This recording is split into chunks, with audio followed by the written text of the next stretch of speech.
40 ಲಕ್ಷ ತಗೊಳ್ಳಿ. ಕೊಡು. ಅಲ್ಲ ವಿಷಯ ವಿಷಯ ತಂಗಿ ಒಪ್ಪಿದ ಮೇಲೆ ಆಗಬೇಕಾದ್ದೇನು? ಏನು? ಮದುವೆ. ಹೌದು, ಮದುವೆ ಶುರು ಮಾಡು. ಎಲ್ಲ ಹೊಣೆ ನಿಮ್ಮದು. ಯಾಕೆ ಹೇಳಿ? ಈ ಗಡಿಬಿಡಿಯ ಮದುವೆ. ಅಪ್ಪಯ್ಯ ನನಗೆ ಹೊಣೆ ಹೊರಿಸಿದ್ದಾನೆ. ಒಂದಾಗ ಕೇಳಿದ್ರೆ ಏನು ಮಾಡಿದ್ದೇನೆ ಕೊಟ್ಟಿ ಒಪ್ಪಿಸ್ಬಿಟ್ಟು.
ಬನ್ನಿ ಅಂದ್ರಲ್ಲ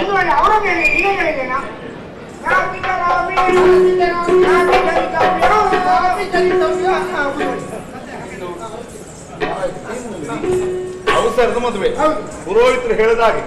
ಯಾಕೆ ಅದರಿಂದ ದೋಷ ಬರಬಾರ್ದು. ನಾವು ಕೇಳಿದ್ದೀರಲ್ಲ, ಬಳಿಕ ಅಳಲುವ ಸುತೆಯ ಶಾಪಗಳಿಗೆ ಗುರಿಯಾಗುವವ ವರಪಿತ ಪುರೋಹಿತ ಸಹಿತ ಸಹಿತದ ಸಹಿತ.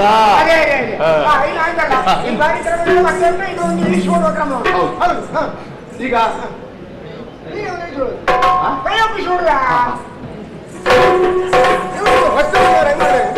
ನನಗ್ ಮದುವೆ ಗೊತ್ತುಂಟ, ನಿಮಗೊಂದು 2 ಆಗಿದೆ ಅಂತ ನಂಗೆ ಗೊತ್ತುಂಟ.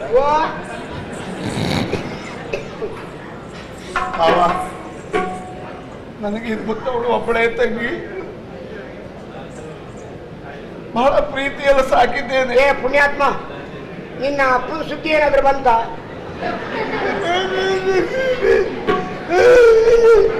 ಒಂದ್ ಸ್ವಲ್ಪ ಮುಖದಲ್ಲಿ ನಗು ಇರ್ಲಿ ಪುಣ್ಯಾತ್ಮ, ನಗು ಇರ್ಲಿ. ಮದುವೆ ಮಾಡ್ಬೇಕು ನಮ್ಗೆ ಎಷ್ಟು ಕಷ್ಟ ಆಗ್ತದೆ ಗೊತ್ತಾ? ಎಂತ ಮಾಡ್ಬೇಕು? ಒಂದ್ ಮುಖದಲ್ಲಿ ಚೂರು ನಗು ಇರ್ಲಿ ಪುಣ್ಯಾತ್ಮ. ಅಯ್ಯ ಪುಣ್ಯಾತ್ಮ, ನೀನ್ ನೆಗಾಡುದು ಬೇಡ, ನೀನ್ ಅಳುದಾದ್ರೂ ಚಂದ ನೆಗಾಡುದು ಬೇಡ. ಈ ಮುಖ ನೋಡ್ಲಿಕ್ಕಾಗಲ್ಲ. ಮೊದಲಿನ ತಂಗಿಯನ್ನು ನಿನ್ನ ಕೈ ಮೇಲೆ ಇಟ್ಟಿದ್ದೇನೆ, ರಕ್ಷಣೆಯ ಸಂಪೂರ್ಣ ಹೊಣೆ ನಿನ್ನದು. ಅದಲ್ಲ, ಈಗ ಒಂದು ಕಾರ್ಯ ಉಂಟು. ಏನು? ಪುರೋಹಿತರಿಗೆ ನಮಸ್ಕಾರ ಮಾಡ್ತಾರೆ, ನೀವು ಒಂದು ಆಶೀರ್ವಾದ ಮಾಡ್ಬೇಕು. ಹೌದು, ಯಾಕೆಂದ್ರೆ ಪುರೋಹಿತರು ನೀವು ಪುರಕ್ಕೆ ಹಿತ ಮಾಡುವುದು. ಹೌದು, ನಿಮ್ಮ ಆಶೀರ್ವಾದ ನಮಗೂ ಹಿತ ಆಗ್ತದೆ. ಈಗ ಅವರನ್ನು ಒಪ್ಪಿಸಿ ಆಯ್ತು. ಹಾಲಲ್ಲಿ ಬೇಕಾದ್ರೂ ಹಾಕು, ನೀರಲ್ಲಿ ಬೇಕಾದ್ರೂ ಹಾಕು, ಅಥವಾ ನೀರಿಲ್ಲದೆ ಹಾಕು, ಅದು ನಿನಗೆ ಬಿಟ್ಟದ್ದು. ಕಷ್ಟ ಆಗ್ತದೆ ಸ್ವಾಮಿ, ಆಗ್ತದೆ. ಒಂದು ಆಶೀರ್ವಾದ ಮಾಡಿ ಹೇಳಮ್ಮ.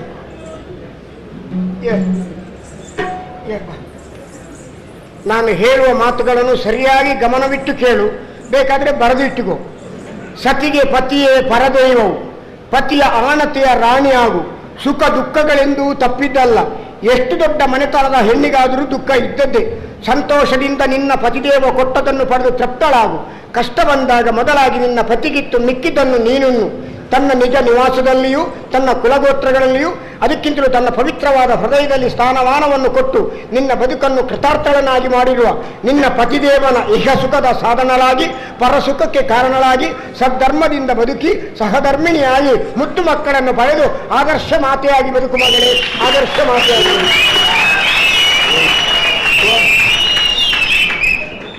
ಬಾವೈನಿಗೂ ಹೇಳಿದೆ, ಬಾವೈನಿ ಅಲ್ಲ, ಎಂತ ಪಕ್ಷಪಾತಿ ನೀವು. ನಿಮ್ಮೂರಿನವಳು ಅವಳಿಗೆ ಒಂದು ಒಳ್ಳೆ ಆಶೀರ್ವಾದ ಮಾಡಿಬಿಟ್ರಿ. ಆಚೆಯಿಂದ ಬಂದವನು ಅಂತ ನನ್ನನ್ನು ಗ್ರಹಿಸುವುದೇ ಇಲ್ಲ ನೀವು. ಪುಣ್ಯಾತ್ಮ, ನಿನಗೂ ಉಂಟು. ಗಂಡನಿಗೆ ಮೊದಲು ಮಾಡುವುದು ಬಿಟ್ಟು ಹೆಂಡತಿ ಮಾಡ್ತಾರೆ, ಆದ್ರೆ ನಿನಗೂ ಉಂಟು. ನೋಡು, ಬೆಳದಿಂಗಳ ಶಿಲ್ಪದಂತಿರುವ ಬಾಲೆ, ಮುಟ್ಟಿದರೆ ಮೈ ಕಂಪೇರುವ ಕೋಮಲೆ, ಮುದ್ದು ಮುದ್ದಾದ ನಗು, ಅರಸಿಗನಿಗೂ ಬಿಟ್ಟಿರುವಂತ ಅಪ್ರತಿಮ ಸೌಂದರ್ಯಯುತ ಕೇಳಿದ ಶುಭಗಳಿಗೆಯಲ್ಲಿ ಬಾಳು ಬೆಳಗಲಿ ಎಂದು ಬಯಸಿ ಹಾಡುವೆನೆಂದು. ಬಾಳ ಗೆಳತಿಯು ನಿನ್ನ ಜೊತೆ ಇರಲು, ಬಾಳಿನುದ್ದಕ್ಕೂ ಸುಖವು ನಿನಗೆ ಲಭಿಸುತ್ತಿರಲಿ, ಬಾಳ ಕನಸುಗಳೆಲ್ಲ ನೆನೆಸಾಗುತ್ತಿರಲಿ. ಪ್ರೇಮಮಯ ಜೀವನವು, ಆನಂದದ ಸಾಗರವು, ನೇಮ ನಿಷ್ಠೆಯ ಬದುಕೆ ಈ ಬಾಳ ಬಯಕೆ. ಕಾಮಿತಾರ್ಥವ ನೀವ ದೇವನೊಲುಮೆಯೂ ಇರಲಿ, ಸಜ್ಜನರ ಒಡನಾಟ ಬಾಳಿನುದ್ದಕ್ಕೂ ಇರಲಿ, ದುರ್ಜನರ ಮನವನ್ನು ತಿಳಿಯುವ ಅಲನಿಗೆ ಬರಲಿ, ಸೋಜಿಗದ ಈ ಜಗದಲ್ಲಿ ಜಾಣತನ ನಿನಗಿರಲಿ, ನಿಜ ಬಂಧು ಬಾಂಧವರ ಬಳಕೆ ಇರಲಿ, ಪತ್ನಿ ಮನೆ ಮನ ತುಂಬಿಸಲು ಮುತ್ತು ಮಕ್ಕಳ ಪಡೆದು ನುಡಿಮುತ್ತುಗಳ ಇಂಪು ಕೇಳುತ್ತಿರಲಿ, ಅಡಿಗಡಿಗೂ ಆನಂದದ ಅನುಭವ ನಿನಗಿರಲಿ, ದೇವತಾನುಗ್ರಹ ಸದಾ ಇರಲಿ, ಆದರೆ ಮಕ್ಕಳೆರಡೇ ಆಗಲಿ. ಓ ಮಕ್ಕಳ ಎರಡೇ ಬ್ರಾಹ್ಮಣರ ಆಶೀರ್ವಾದ ಇಷ್ಟು, ಹೆಚ್ಚು ಬೇಕಿದ್ರೆ ನಿನ್ನ ಪ್ರಯತ್ನ.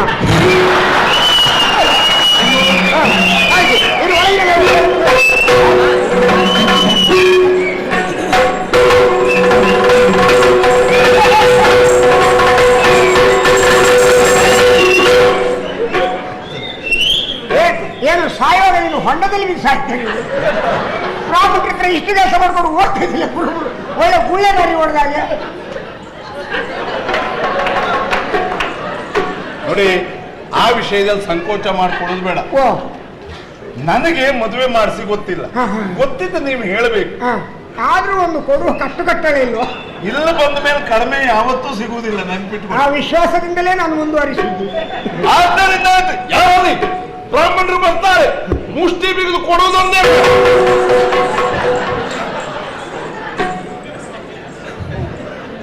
ನಿನ್ನ ಅಧ್ಯಕ್ಷತೆಯಲ್ಲಿ ಮದುವೆ ಮಾಡಿದಕ್ಕೆ ನನ್ನ ಜನ್ಮ ಸಾರ್ಥಕ ಆಯಿತು.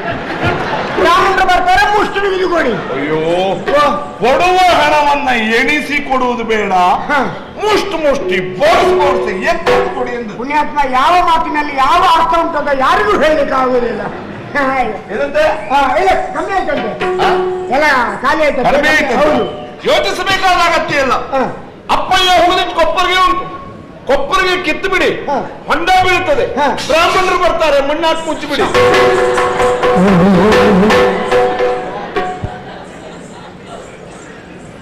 ಬ್ರಾಹ್ಮಣರು ಬರ್ತಾರೆ, ಹೊಂಡಕ್ಕೆ ಮಣ್ಣಾಕಿ ಮುಚ್ಚಿಬಿಡಿ. ಈಗ ನೀವೇಳ ಸರಿ. ಬ್ರಾಹ್ಮಣರು ಬರ್ತಾರೆ, ಅವಸರದಲ್ಲಿದ್ದಾರೆ, ಹೊಂಡಕ್ಕೆ ಬೀಳಬಹುದು, ಮಣ್ಣು ಹಾಕಿ ಹೊಂಡ ಮುಚ್ಚಿ ಅಂತ ಹೇಳಿದ್ರು. ಬ್ರಾಹ್ಮಣರು ಬಂದ ಮೇಲೆ, ಬ್ರಾಹ್ಮಣರು ಬರುವ ಮೊದಲೇ ಇಷ್ಟು ವ್ಯವಸ್ಥೆ